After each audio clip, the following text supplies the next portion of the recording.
Dan has to leave by 7, so we're downstairs before the boys are even up. Or so I thought. As we sit down to eat, they come in the back door, grinning sheepishly. "Sorry, Ma," Toby says, sliding into his seat. "Sorry." George sits beside him.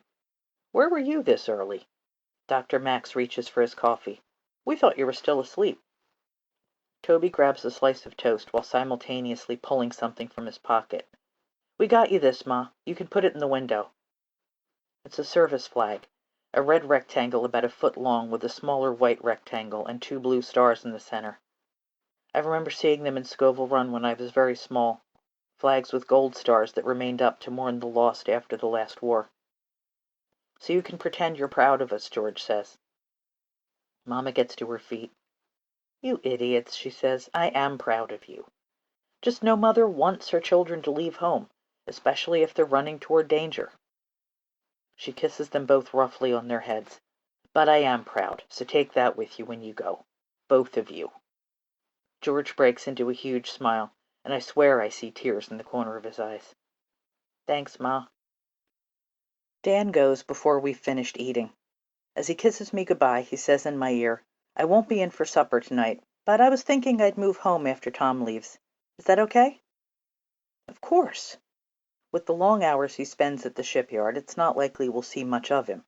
But in the midst of all this uncertainty, it makes my heart glad to have one more child back under our roof. We join the crowds on Broad Street walking toward the station. So many young men in uniform, with wives, girlfriends, or mothers clinging to their arms. I pride myself on walking with my husband and speaking normally to my children. I will not cry. At least, not in public. Max won't tell anyone about the tears I shed last night after the house grew silent, when all the fears I held burst forth, not just for the boys, but for the country at large, and for what might happen at any time to Philadelphia, a city with a naval shipyard not all that far from the coast as far as bombers are concerned. He held me and let me cry, offering what relief he could. It was easy for Japan to sneak up in a place like Hawaii, surrounded by water on all sides. No one expected the attack because we weren't at war, but now we're watching. It's not much of a comfort to know that we are protected from surprise attacks because of the war, but there it is. We are entering a time where everything is changing too rapidly for me to take it in, and the question on everyone's mind is, what can I do? Beyond surrendering 2 of my sons to the war, and another to the depths of the shipyard, I'm not yet certain.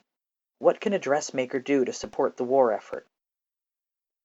Maybe I'll ask Claire when we get home. She'll be expecting me to be mad at her because Harry tried to help us last night. And I am.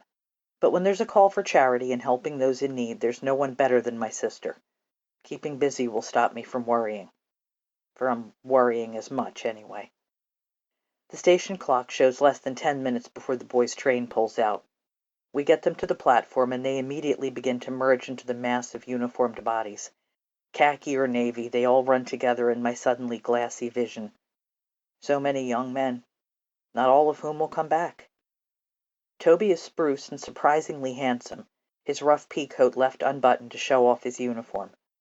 George wears a clean shirt and old flannels with his winter coat over top. He's leaving the rest of his things behind for when, please God, he comes home. Tucked in both their bags are all the socks I could find at such short notice, along with some spending money from Max and 2 family photos hastily yanked from their frames. Dan will make new prints when he has the time. I bite my lip and promise that I'll be better about going to church from now on. Not just Sunday Mass, but stopping in to pray like Peggy does to get the weight off my heart. Looking around at all the other women with shining eyes and trembling lips, I think that together we may deafen God with all our petitions. Maybe that will work. Maybe this war will be different. Max swings Grace up in his arms. "Kiss your brothers, Munchkin," he commands, using her to hide his emotions. "Toby, you were Gracie's Christmas wish. I'm glad Santa came through." "Me too."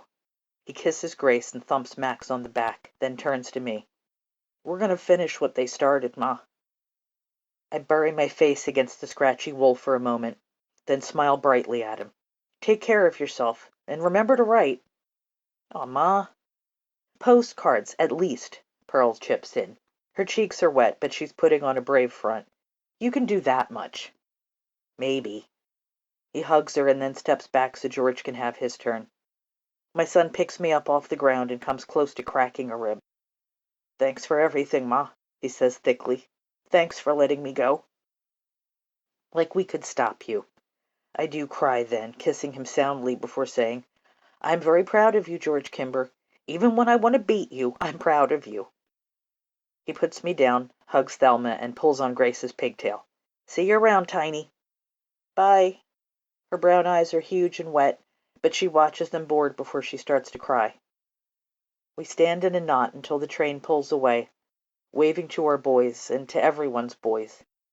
They lean out the windows, the motion of their arms becoming the motion of the train, until finally they're out of sight.